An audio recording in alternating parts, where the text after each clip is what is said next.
Hello दोस्तों, welcome to Sleepy Classes. Down To Earth magazine में एक न्यूज आई हुई थी कि Kosi Mechi river interlinking project के अगेंस्ट बिहार में प्रोटेस्ट देखे जा रहे हैं।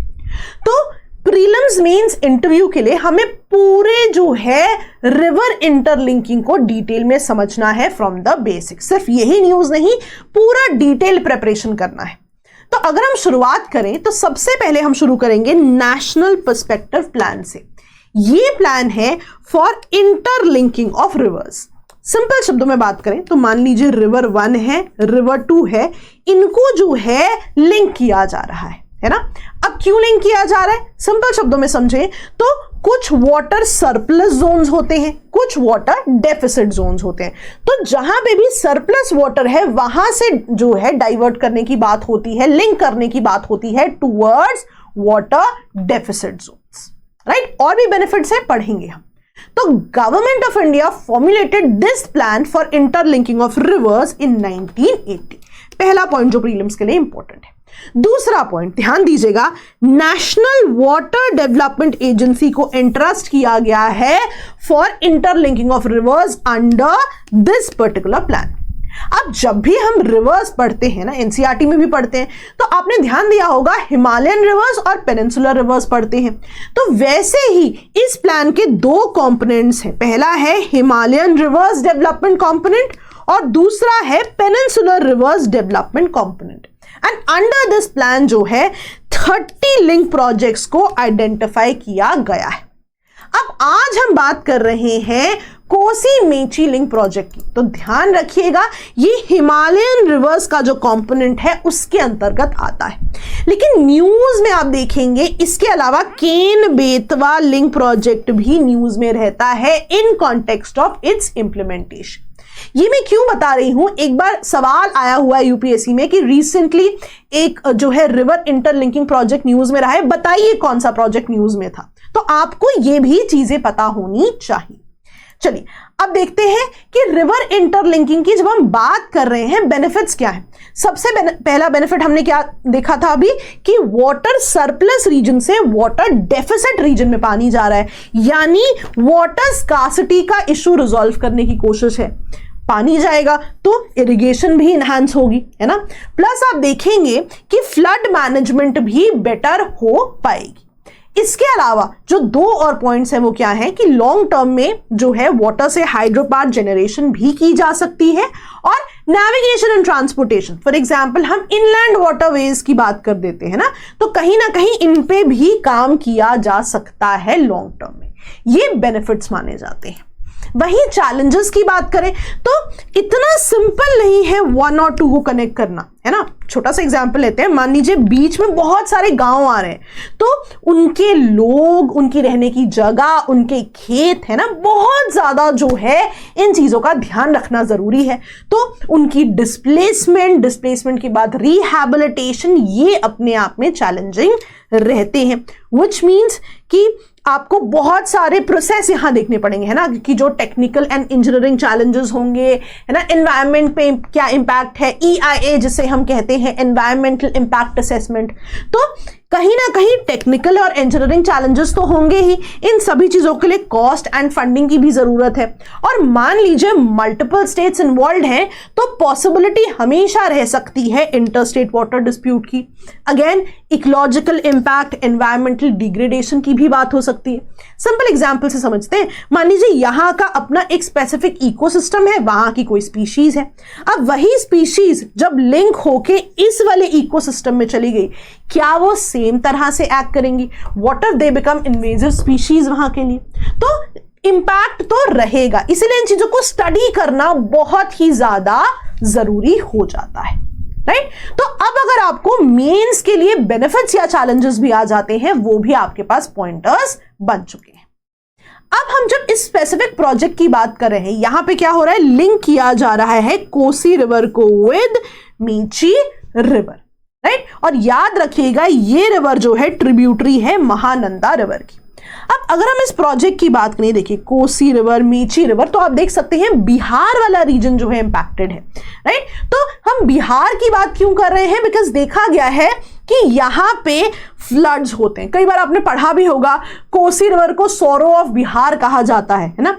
कई बार जो है देखा जाता है कि यहां पे जो एनुअल फ्लड्स है उसे बहुत ज्यादा डैमेज हो जाता है, राइट। तो दैट मीन्स अब यहां पे अगर हम कोसी रिवर में जो बहुत सारा पानी है अगर हम उसे मेची रिवर की तरफ भेज देते हैं तो कहीं ना कहीं जो है हमारा फ्लड मैनेजमेंट का भी काम जो है एक पॉसिबिलिटी रहती है कि उसको भी केटर किया जा सकता है, राइट। ये मैं क्यों बता रही हूं, सो दैट आपको और समझ में आए कि वाटर स्कार्सिटी, कि आपने कोसी रिवर का पानी मेची रिवर की तरफ भेजा, वाटर स्कार्सिटी का इशू रिजॉल्व होता है, फ्लड मैनेजमेंट का उन रीजन्स में एनहांस इरिगेशन भी हो सकती है। तो ये एक बेसिक चीज रहती है। अब इस साल अभी से पहले जो है भी ये जो है न्यूज में थी, क्यों, बजट में। अब बजट में क्यों न्यूज में थी, क्योंकि बजट में जो है एक सब्सटैंशियल अमाउंट एलोकेट किया गया फॉर, ध्यान देखिएगा, flood control and irrigation projects across multiple states. तो यहां पे जो है इस प्रोजेक्ट में भी फंड एलोकेशन किया गया, राइट। बेसिक एम क्या था, टू कनेक्ट कोसी रिवर, जिसको सोरो ऑफ बिहार कहा जाता है, एंड टू डाइवर्ट इसका surplus water towards Mechi river. अब कैसे कनेक्ट किया जाएगा, एक कनाल बनाई जाएगी जो लिंक करेगी कोसी टू मेची रिवर। अब आइडिया क्या है कि जो एनुअल फ्लड्स भी आते हैं उनको भी जो है कहीं ना कहीं कंट्रोल किया जा सके। ये बेसिक है। अब अगर हम बिल्कुल रीसेंट न्यूज पे आए, अब हमने बिल्कुल बेसिक प्रिपेयर कर लिया। रीसेंट न्यूज में क्या था कि इस प्रोजेक्ट के अगेंस्ट प्रोटेस्ट हो रहे हैं, राइट। अब यहां पे अगर हम बात करें, जो ये पर्टिकुलर आर्टिकल कहता है, इस आर्टिकल में बात हुई है कि बजट में अनाउंस हुआ था कि जो फंड्स इस प्रोजेक्ट के लिए दिए जाएंगे वो दो चीजों के लिए होंगे, flood control and for irrigation projects in the state. लेकिन ये आर्टिकल कहता है कि अगर हम ऑफिशियल डॉक्यूमेंट्स देखें तो वो रिवील करते हैं ये प्रोजेक्ट प्राइमरीली इरिगेशन पर्पसेस के लिए है और not for flood control as per this article. लेकिन प्रॉब्लम्स तो दो थी, फ्लड्स और उसके बाद जो है इरिगेशन प्रोजेक्ट्स की भी यहां पे बात थी। तो क्योंकि यहां पे डॉक्यूमेंट्स प्राइमरीली इरिगेशन पर्पसेस की बात करते हैं और फ्लड्स कंट्रोल की डायरेक्टली जो है अकॉर्डिंग टू दिस आर्टिकल बात नहीं हो रही है, इसलिए कहीं ना कहीं प्रोटेस्ट हो रहे हैं। और यहां पे कहा जा रहा है कि इरिगेशन सपोर्ट दिया जाएगा to agricultural land in this particular river basin.